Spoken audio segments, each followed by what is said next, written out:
It's pretty decent for gaming, even though it's an older 2009, 2010 monitor. So the next game I'm going to run, this would be my next benchmark that I'm going to run for game, is actually Need for Speed Shift 2. It's an older game.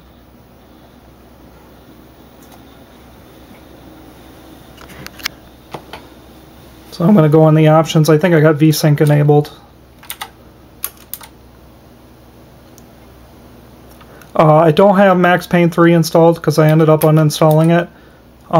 Really, there's no point. That game has some flaws like Metro 2, like Metro 2033.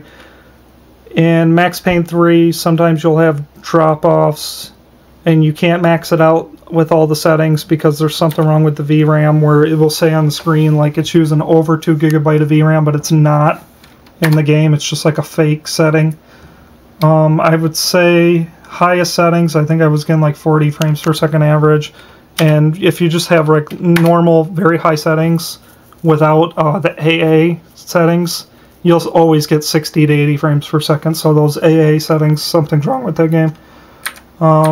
So these are the highest settings. I got, I think I got VSync on, so I need to turn that off. And yeah, this is an older game, but it was pretty well done. Like you see, 1920 by 1200 resolution, no window mode, high texture resolution, anisotropic filtering at 16x. The VSync, I'm going to turn that off.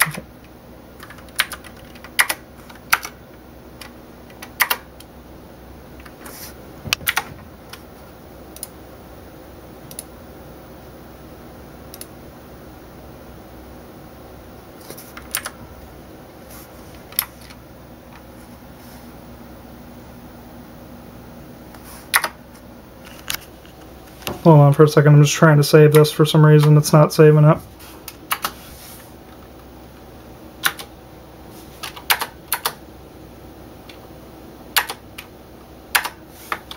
That's kind of weird. Okay, sorry about that, guys. Yeah, it makes me restart the game just to turn VSync off, which is insane. Hopefully it works this time without it acting all crazy.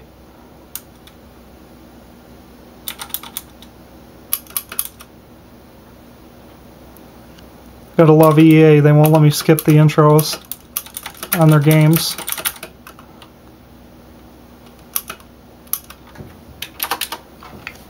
Yeah, so far you see the Metro performance was pretty crazy, so I'm dying for you guys to see Need for Speed Shift 2.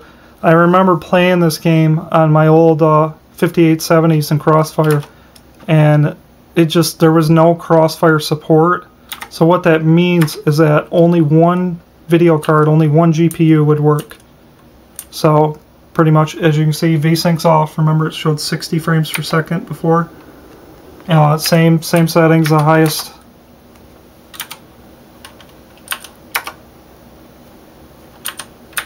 So highest settings. 16x, everything high, VSync off.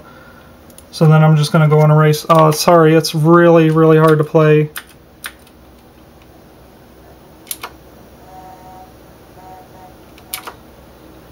So I'm just going to do a race. I normally play this with the wireless Xbox 360 controller.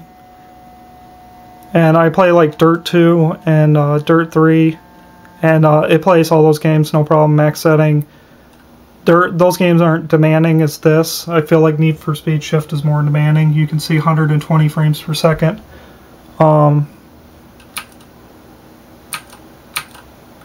See, so I'm running in the... I'm going to turn on my controller.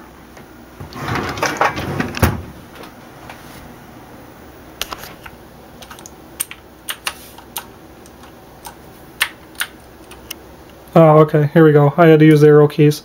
So pretty much I'm getting 34 frames per second. Well, let me see if I can go on the options and try to figure out how to change the outside car view. No, there's no options. Crazy. Oh, sorry about that. Yeah, pretty much I'm getting 140 frames per second, 138. This is Need for Speed Shift 2 Unleashed. 115, and I mean this is max settings. Super smooth. You can't get any smoother than this. See, that's 113 frames per second.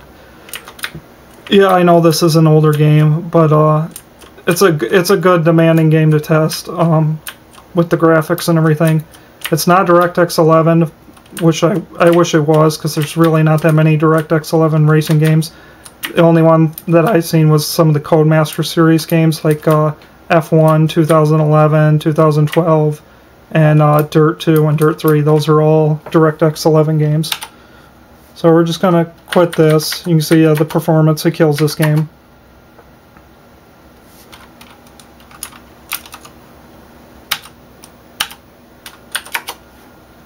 Yeah, sorry about that. It was kind of a crappy review on that.